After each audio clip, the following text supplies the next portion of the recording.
ശരിയായിക്കോളും. ഇങ്ങനെ ഇരിക്കണം. കണ്ടോ? നമുക്ക് ഓരോ ലഡ്ഡും ഉണ്ടാക്കി വെക്കാം.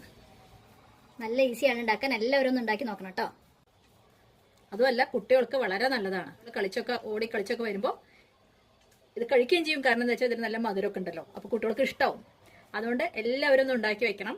ചെറിയ കുട്ടികളുള്ള ആൾക്കാർ കൂടുതലായിട്ടും, സ്കൂളിൽ പോണൊക്കെ കുട്ടികളുള്ള ആൾക്കാർ കൂടുതലായിട്ടും ഇങ്ങനെയൊക്കെ ലഡ്ഡു ഉണ്ടാക്കി വെച്ചാൽ കുട്ടികൾക്ക് അവർ റൊട്ടി കഴിച്ചില്ല, ചോറുണ്ടില്ല എന്നൊക്കെ ഉണ്ടാവും ചിലപ്പോൾ. അപ്പോൾ നമുക്ക് ഇങ്ങനെ ഒരു ലഡ്ഡു എടുത്ത് കൊടുക്കാം.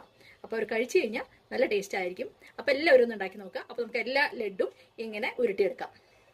ഇത് ഞാൻ പഠിച്ചത് എൻ്റെ ഫ്രണ്ട് മുനീഷിൻ്റെ കയ്യിൽ നിന്നാണ്. അവർ ഹരിയാനയിൽ നിന്നാണ് കേട്ടോ. മുനീഷ് എന്നുള്ള പേരല്ലാണ്ട് നമ്മുടെ നാട്ടിൽ മുനീഷ് സന്തോഷ് എന്നൊന്നും പേര് പെണ്ണുങ്ങൾക്ക് കുറവാണല്ലോ. അപ്പോൾ അവരാണ് എനിക്ക് റെസിപ്പി പറഞ്ഞത്. അപ്പോൾ നമ്മുടെ ലഡ്ഡു തയ്യാറായിട്ടോ. നല്ല എളുപ്പമല്ലേ ഉണ്ടാക്കാൻ. അപ്പോൾ